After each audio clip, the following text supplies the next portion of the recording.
This is Rating Descending. where we watch IMDb's worst 250 films so you don't have to. Wee, wee, wee, wee, wee. I'm Michelle St. Clair, I'm Abigail Ward. and this week we watched Paranormal Activity 4. It's been 5 years since the disappearance of Katie and Hunter, and a suburban family witness strange events in their neighborhood when a woman and a mysterious child move in. Let's watch.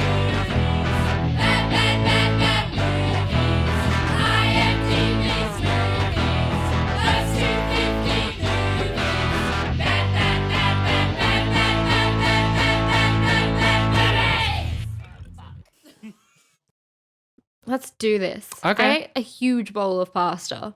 Huge. How big? Huge. Be more specific. Enormous. Give me analogies. Massive. These The aren't... size of my It ass. feels like you're not listening to Big anything ass I'm pasta. requesting. Ass pasta. That's not... Can be more Lots. specific. Lots Huge. of ass pasta. Monstrous amount. That's not more specific. Those are just different adjectives. Humongous. This is large. Just other... Big. This is not... Give me an analogy. Compare it to something else. Okay, I'll give you an analogy. P is for potato. That's not... A is for Abby eats. That's an acrostic. potatoes. Yeah, I had a lot of pasta. And every time I eat pasta in the afternoon, my body's like, okay, time to shut down. You're done. Yeah. Yeah. I remember working on a film set. I mean, it was a student set, so we're all fucking stupid. But I remember working on a student set where for lunch, the director gave us reheated bolognese, which was a mistake for two reasons. One, bolognese is maybe the worst food to reheat. It tasted like fucking nothing. If it's bad bolognese, sure. I literally reheated bolognese the other day and it was so good. Okay. All right. Well, either way, That's a very loaded statement to make. You will have people up in arms. The bolognese community doesn't take shit, all right? it wasn't a comment against bolognese. Watch your back, bitch. That's all I'm saying. I can't save you anymore, you know? I've come in between you and danger too many times. But when it comes to bolognese, Abby doesn't come to play. No. I come to slay. Point Cut being, to a photo of me covered in bolognese, but I looked gorgeous. point being, she made us bolognese, which was a mistake because it didn't taste very nice, but also because she gave her entire crew pasta at 2 p.m. Bad idea. Yeah, and the wrap time was 5. So, like, we only had, 3 hours left to do the remainder of the shoot, and we were all sleepy as hell. Like, we could barely do anything. Yeah. Don't serve pasta to a film crew. Everyone who's listening who's in the film industry, if you're anywhere near the catering decisions, don't make pasta. Yeah. Or pizza, for the same reason. Yeah, for sure. Nothing too filling. Pizza but something sounds good nutritious. because people like pizza. It's not good for a midday thing. But It's the good for a problem is post-wrap crews thing. are always on a budget, and so carb-heavy things are always what they go for because they're cheap. No, but I remember a lot of the time we would get the Subway platters because they were cheap. Yeah, I remember. But they were good because even though it's carby, it's got lots of other vegetables and it's not like fried carbs. It's not fried. Yeah, and so that really helped. The sandwiches were good. The pasta and the pizza just guaranteed you wouldn't get any other shots down the rest of the day. It's not fair that we eat food for energy, but at the same time, a lot of foods make us more tired. That ain't right. I resent that. Me too. Food, how dare you betray me? That's not fair food. You are meant to be the giver of energy, and instead you taketh away. Always taketh away. Speaking of low motion, we watched Paranormal Activity 4 this week. We did. I feel like after last week, I want to make a correction, because last week I said I really hated Ghost Dimension, and that it was a vacuous hole of a movie. I want to take that back. This is a vacuous hole of a movie. That was a vacuous hole of a movie with a sparkling premise in comparison. We weren't sure if this one would be worse than the Ghost Dimension, but it was. It genuinely was. It really was. I'm really discovering the flaw of cinematic quality. And for me, it's definitely looking at empty shots of a wealthy suburban home. Yeah, with the same cast of white people in it. I know they're a different family and a different cast, but are they? Yeah. I don't know. Yeah, I don't know. If I'm watching, I had a thought while watching the beginning of it, right? Because I have heaps of thoughts too. You had a thought. I had a thought. That's so which cool. is so funny because That's really cool. You tell me your thought, and then I'll tell you mine. Okay. But that's about it. Then we'll have to wrap up. Then that'll be it. That's it. To be fair, sometimes we do only have 2 thoughts. We just take 30 minutes to explain Well, them. I only have 2 brain cells, so Yeah. take one thought at a time. Yeah, a thought struck me while watching this, which is I don't like watching horror movies about teens. I don't like it. I don't even like adventure movies with teens, right? If it's Oh, boy. I don't like teens require their own category of movie. If it's a horror thing or an actiony thing, I like it when it's grown-ups, between the age, like whether it's like a Brendan Fraser sort of type in The Mummy and you're like a rugged older gentleman with your rugged older woman companion, or, when it's like the Goonies style group of young children going on their own adventure. That's good shit. When like a 14-year-old does something, I don't want to see it. I don't care about them. I don't like watching them. I'm literally writing a film about teenagers in an action film, you bitch. No, aren't they like 17? They're 18, 17 or 18. Great, perfect. They're teenagers, though. No, but I'm talking about like tweens. I'm talking about like 13, 14-year-olds. Oh, okay, that's different. Yeah. Because a lot of teen stuff is more categorized to being 16 to 17. Yeah, 16's on the border. But if I'm watching, say, like Indiana Jones and then there's a 16-year-old that's going along with them, nah, get out. I want to watch the grown-ups, right? I want to watch those grown-ups do things. But if it's like young people are involved in a circumstance out of their control, that's good shit. See, this is just nothing. I like watching teenagers pop up and things because, I like watching teenagers in general because I remember being a teenager and it sucked and all the shit you go through is so universal and terrible. But if they're just a teenager and they're badly written and all they do is whinge and be temperamental and hormonal, yeah. that sucks. But if you write a really good, well-developed teenage character, it's the best. I love watching them get thrown into shit. Yeah, this movie just really struck me by like how much lower the floor could go after Ghost Dimension. Yeah. That was my main takeaway from this movie. Really quite shocking.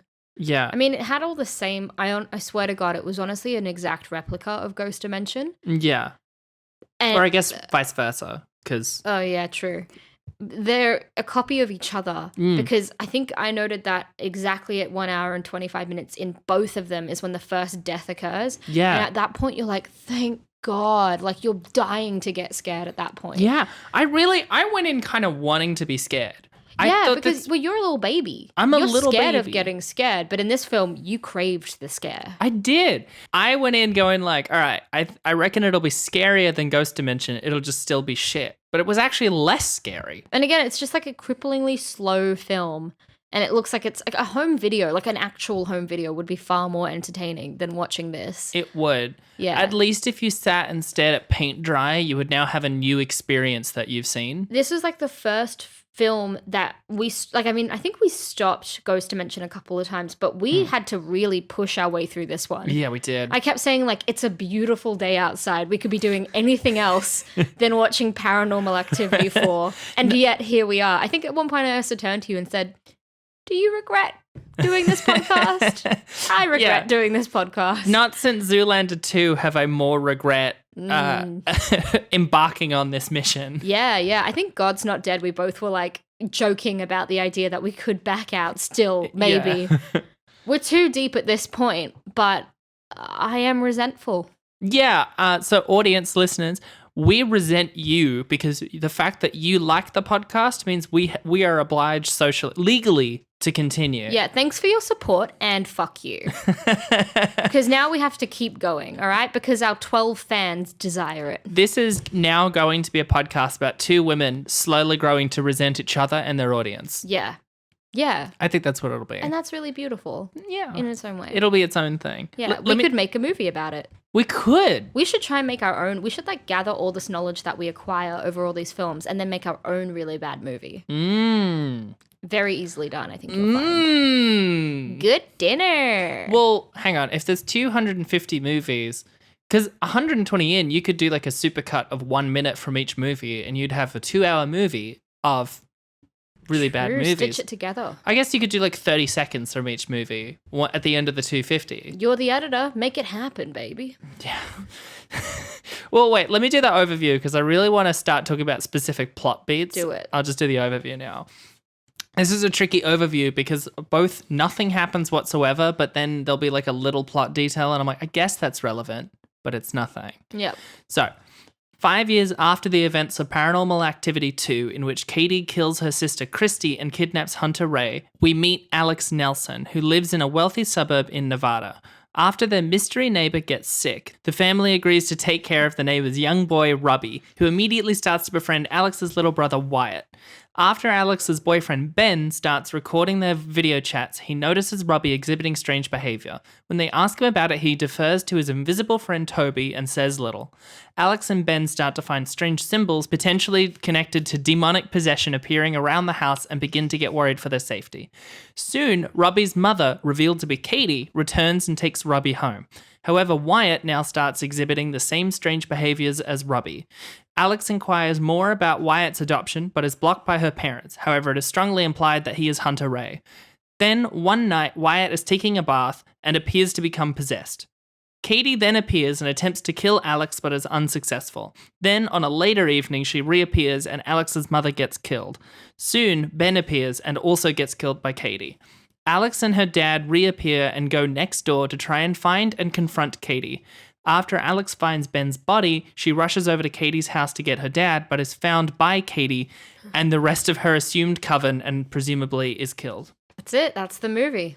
That's what happens. If you were confused, just know that was spaced out over 88 minutes, which is very short. Yeah. And yet it felt like it was very long. In the overview, you said Alex and Ben were girlfriend, boyfriend. I didn't think they were. I thought they were just friends, but everything I read about it kept referring to them as girlfriend and boyfriend. I don't think they were. The official synopsises kept referring to them as girlfriend and boyfriend. They did a bad job of it. I thought they were like suggesting that they were good friends and that they were becoming interested in each other. I think what might have happened is that they were just friends in the beginning, and then in some of those time skips in the first act, we're meant to understand that they're now just boyfriend-girlfriend. Didn't get that. No, I didn't get that at all. No. I thought it was like Ben really is interested in Alex, but Alex doesn't care. Yeah, same. That's the vibe I got. He really like goes in strong in the first act. He like puts her hand on her leg and he's like, "Are you okay with this?" And she's kind of like, "Yeah." And then that's like that you never see them kiss, you never see them cuddle. Yeah. When doing the overview, I really wanted to understand what the fuck was going on in this movie, because I didn't understand what the fuck was going on in this movie. And I had to read the plot synopsis of Paranormal 1, 2, 3, and 5 to understand 30% of what the fuck was going on. Question, do we have more Paranormal Activities on the list? I don't think so, because these were the 2 worst received ones. I think they were, yeah. I think these are the only 2 that are on the list. Yeah. Okay, cool. Well, tell me all about it. So, Katie is the main character of the first movie. Yeah. Her and her husband and the child are getting harassed by demons. Yeah. And then the end of the movie is Katie getting possessed. And then the second movie stars her sister, Christy, who a little bit before / at the same time as 1 is also getting harassed by demons, along with her son, Hunter Ray. Right. And then the very end of Paranormal Activity 2, Katie, now having been possessed because of the events of the first movie, comes over, kills Christy, and kidnaps Hunter. And that's what we see at the beginning of this. Yeah, got you. And then 3 is a lot of videotapes, the same videotapes that they find in Ghost Dimension that reveal the whole backstory. And that's the first reference to Toby, the ongoing demon. There seems to be one specific demon that is harassing them, and yet multiple people get possessed, which to me implies there's like 8 demons or whatever. Yeah. I don't really get it, but Katie seems to be the recurring villain because she's possessed by something, as opposed to being lucid. Okay. So when we see Katie in the midpoint, we're meant to go, "Oh fuck, the white woman." Do you mean the midpoint? When was the midpoint? When did we see Katie? When Robbie goes back home. Okay, yeah. And then Alex is like, "Oh my God, you can't go back home." And then Katie's just there. We're meant to go, "Oh no." Gotcha. I can't believe that a real life horror franchise with 6 movies has the recurring villain of the blandest white woman I've ever watched in a movie. She does the silliest walk as well. She does. She has her arms pressed against her and she walks really slowly. Like, yeah. You can tell she's an actress that's very aware of how she's moving in this film. And I was saying to you and Brooke, it reminds me of that Seinfeld episode of the woman that just can't swing her arms as she walks. Yeah. That's Katie. It's not scary. No. Not at all.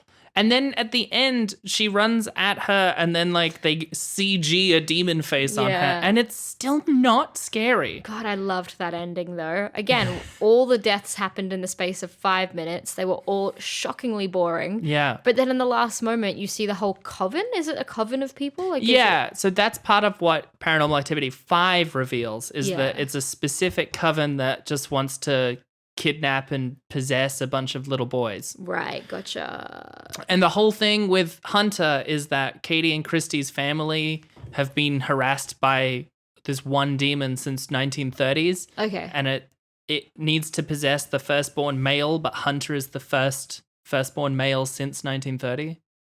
So that's why the demon's like following Katie and Christie as it's trying to then get the firstborn male in their family. Right. I want to say it's making more sense. However, The more I looked into it, the less sense it made. I had the same thing where I'm like, oh, and then the more I looked into it, I'm like, but that doesn't then mean anything. what's wild is that if someone is a genuine fan of Paranormal Activity, right, they link all the stories together through Katie and Christie so that when you watch this or you watch Ghost Dimension, you're like, oh, it's that bit from the third movie. Yeah. That means they expect people to be invested in this ongoing saga of Katie and Christie. And there's definitely people out there that are. Yeah. I hate that. Well, but at the same time, this movie features it's one of those things where we're meant to go, oh, now I finally know what happened to Katie and Hunter. But no, I don't, because the last 5 minutes just revealed that Katie gave, because Wyatt is Hunter, not Robbie, Yeah. which is even weirder. So she has a little boy, but it's not the little boy that we see her kidnap. This film, For some reason, she gave up Hunter and then tracked him down and then repossessed him? What the fuck? What the fuck does that mean? I don't know how Paranormal Activity managed to really harness the most boring way to explore something potentially spooky. They did it through some fucking white teenage girl with a little brother being like, hey, Wyatt. And he goes, my name is Hunter. And she's like, what? No, your name is Wyatt. And he's like, Hunter. That's a spooky plot beat in the film. No, but then this movie will then have that happen and then hard cut to the next day of like the mother making lunch. Yeah.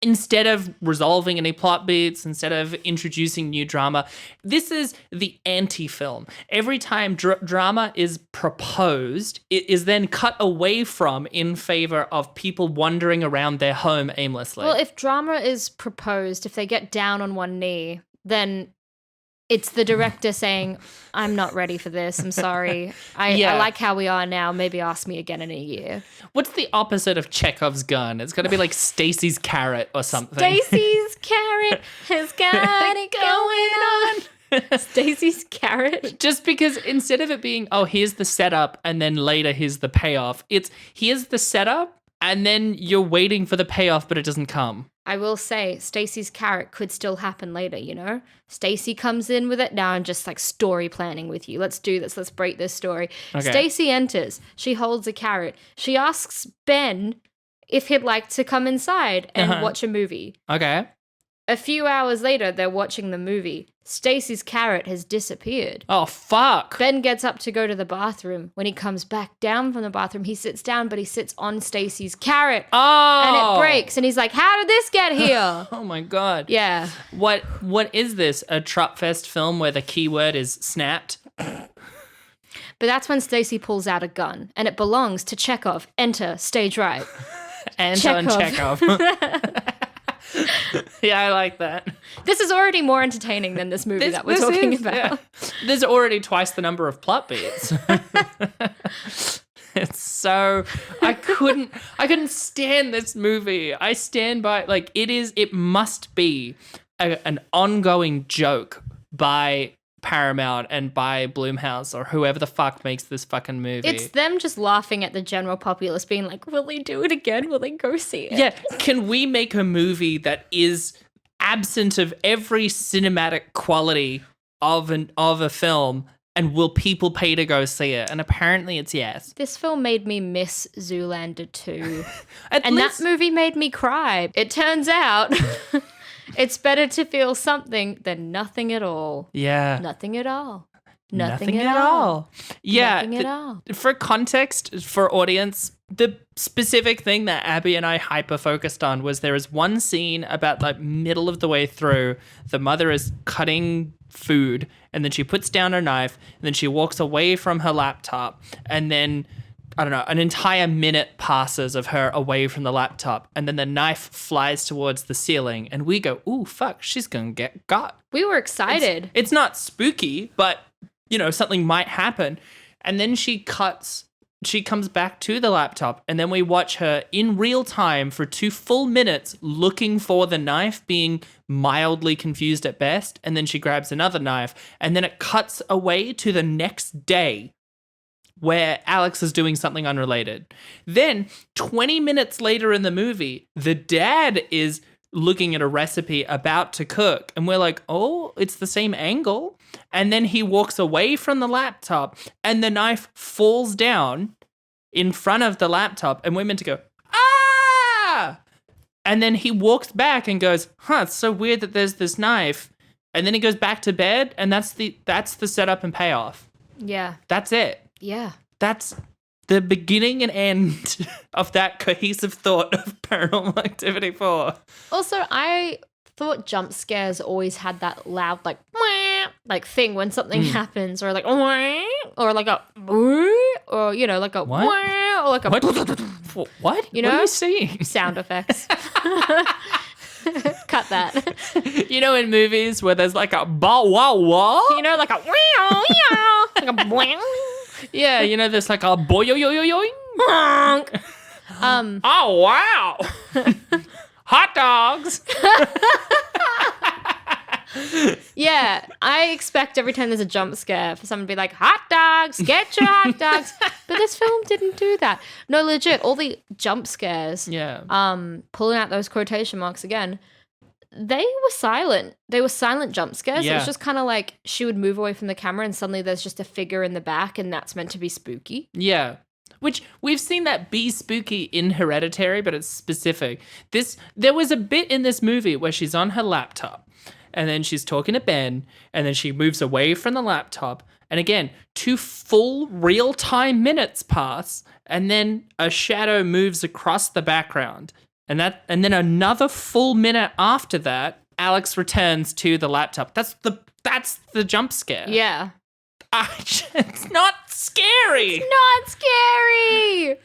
Yeah, this made my brain hurt and my soul cry. I just wanted to be titillated. Titties, big honkers, big badonkey honks, massive jammers. Well, as Maria Bamford says, some slamming mammary jammers. Love that woman. Mammary jam. Mammary jam makes me think that it's an infected nipple squeezing out pus. Oh, that was way scarier than Paranormal Activity 4, hearing you say that. And I wanted to have a special time to talk about... Oh, we always have special time. This is a special time. I wanted to bring up someone that you brought up last week who is also important here, which is Gregory Plotkin. Gregory! I am furious at this man. So he was the director of Ghost Dimension. He cut Paranormal Activity 2, 3, 4, and 5. Yeah. And I was like, the editing in this movie is maybe some of the worst editing I've ever seen in my life. How is this man here? How is he responsible? I also noticed he was credited as a producer, which also bummed me out a lot. So I looked him up and I was shocked to find out he is also the editor of Get Out and Game Night. No! I know. No! No. You know, and it made me more mad. He also directed the movie Hellfest, which got 50% I'm on Rotten genuinely Tomatoes. confused. Game Night is sublime. The editing is so funny. Yeah. So well done. The opening montage sequence. A Paramount executive, what's his name? Something Goodman, quoted as saying, "Nobody understands genre better than Gregory Plotkin." I refuse to believe Get Out means he's not in the shit list, but I will not forgive him for his crimes against cinema. I challenge him right now to an edit royale as per the Australian Screen Editors rules. I will fucking out-edit him. I challenge him to prove his editing skill because he has not proved it to me. If you are or know Gregory Plotkin, email us at ratingdescending@gmail.com.au/edu/government/homepage. Apart from all the genuinely, if anyone knows how to get Gregory Plotkin, I want to interview him. I'll be nice to him if I'm talking. We're gonna rub him out. I want to get him. If I'm actually talking to him, I will be nice and considerate, and I will listen to him and what he says. But outside of that, I challenge him to a duel. I demand glove satisfaction. slap at this exact moment. Yeah. That man is a good editor. He's also now been slated to direct a new franchise of horror movies starring a bunch of esports streamers, the FaZe clan. There's a lot there that really, it feels like 10 consecutive punches in the face. Yeah.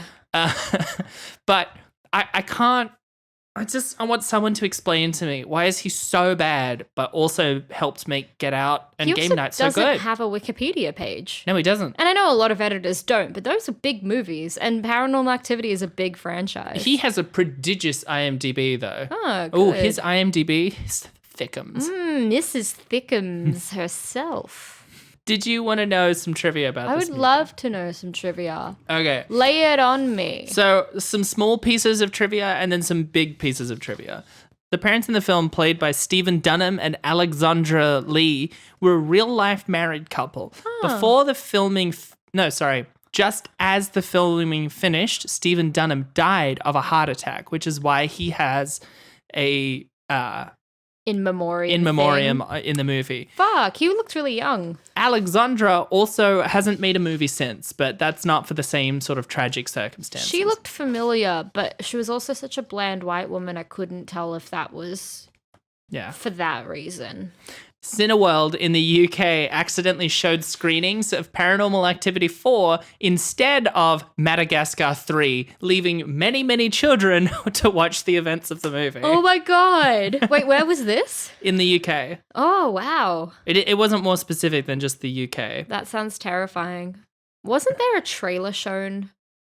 A Paranormal Activity trailer shown in WA. Yeah, but that was Ghost Dimension. Yeah. I think I read that, and I wanted to read it out as trivia last week, but forgot. There seems to be a lot of people accidentally showing children Paranormal Activity. Yeah, apparently in that WA cinema, they showed the trailer for the Ghost Dimension rather than a trailer for, like, the new Disney film, and they had to, like, refund everyone their ticket. Being like, we're so sorry. Now, this is one that I wanted to expand on more. So I didn't mention it in the overview, but Paranormal Activity 4 uses the Xbox Kinect as a plot feature because of the Kinect's infrared dot scanning thing. That's like a whole thing in the movie, is that they can see the ghost because the Kinect can create outlines of it. I couldn't find anything on how much Xbox must have paid to feature the Kinect, the famously hated Kinect, in their movie in 2012. But apparently its use in Paranormal Activity 4 actually contributed to the rise of paranormal investigators using the Kinect to attempt to monitor and categorize hauntings. It's partly because the Kinect has a propensity for flagging false positives and tries to assign random objects as people. So when paranormal investigators put it in a house, it'll often flag random objects as people, but then when they look at it, they're like, oh, that's a ghost. It's very stupid. But yeah. I can't believe that it's now an actual thing because this movie used it as the worst plot bait. So this film had some effect on the world. Was it positive? Probably not. No. Was it positive for Xbox sales? Potentially. Did it flag false positives? Oh, yes, it did. Yeah, I listen. Again, I'll dabble in a bit of science here and there. I don't know if this is science, though. What? I read this whole report by the Skeptical Inquirer that was just like calling out paranormal investigators using the Kinect and then mentioned Paranormal Activity 4. Also, the Skeptical Inquirer sounds like a Charles Dickens novel. Yes, it does. Yeah. Or it sounds like a Lemony Snicket novel. Oh. Or a character in it. Yeah. Or it's like a newspaper and a series of unfortunate events. Yeah, I just thought that was absolutely wild that the Kinect had a real impact on real world. That's wild. Yeah, and then everything about Gregory Plotkin. Do you want to hear some reviews? I would love some reviews. Okay, so I've got 3 reviews. So a -1 from Scott Tobias of the AV Club, who said, the mythology has deepened, largely to the negative, and the formula is as rigid as the fixins of a fast food sandwich tastes the same in every city. But the effects are eternally reliable. So here's a really short one. It's just the title, but it's by D Hardman04, who on IMDb gave it a 10 out of 10. Not the best, but still pretty good. 10 out of 10. Strong disagree. I love not the best, 10 out of 10. Yeah. And then I found this one on Rotten Tomatoes by Landon M. It was 0.5 star out of 5. Worst film in the series. The main character, the blonde, just reminds me of how stupid my first girlfriend was. But let's be honest, the only people that would find this movie interesting are just stupid kids under the age of 15. Jesus Christ. The fuck? Men are weird. I know. I'm sorry. If you're a man, I can't trust you. I just can't. Yeah, or at the very least, if you're a man and you've ever referred to your blonde ex-girlfriend as your stupid girlfriend, maybe think about your actions and the impact. She sounds like she's probably smart for leaving you. Yeah. I must say. Yeah. Yeah, I really just couldn't handle that movie. So yeah, I'm really glad we pushed past it. It's like it's a thing of the past. We made it. We survived. We are weaker for it. Yeah. Not stronger. This movie made the case that what doesn't kill you makes you stronger is wrong. Yeah. Yeah. This film made me gloomy. Like my outlook on life just became a little bit darker. But I mean, there's no but to that. That's just, it is what it is. I mean, we never even got to the ending, which is literally just she turns around, there's like 40 people, and then... That's it! And that's that it. was the last shot. That was it. At least with Ghost Dimension, when she and Toby walk off together, you're kind of like, all right. Yeah. Bit sad. This ended on a jump scare with no conclusion. It ended on the most interesting part of the whole film. Yeah. It was a tease to a movie. It was. And then it ended. It was. Oh my God. Yeah, if I sound angry in this episode, it's because none of the other movies on this list have made me feel this sour. Yeah, if I sound like sad in this episode, it's just because I ate too much pasta. We've established that. I'm just a bit sleepy. So what's your rating? Low. Somehow a lot lower than Ghost Dimension. Oh. Yeah. I'll give it a 1. A 1? I'm doing a 1 out of 10. Okay. I was initially going to give it like a 1.8 because it had to be a little bit lower than Ghost Dimension. But I want to give myself room for it to get worse. Yeah. But then I'm realizing I can just give things minus numbers. It doesn't matter. True. So this is just a 1 out of 10. Nice. I wouldn't recommend watching it unless you want something on in the... I would only recommend watching it if you need like a screensaver for your movie that will end in 88 minutes. Because that's the only purpose it serves. Yeah. It is an image that occasionally changes on your screen. Not as frequently as it should. No, it was bad. Too many literally empty shots of a house. Well, that was Paranormal Activity 4, I guess. What are we watching next week? Next week we are doing Ra 1. Oh. It's like a Bollywood action film. I'm actually so excited for it. I'm so keen. Yeah. All right. Come along with us next week. We'll be watching a film that's meek. Take it, Mish.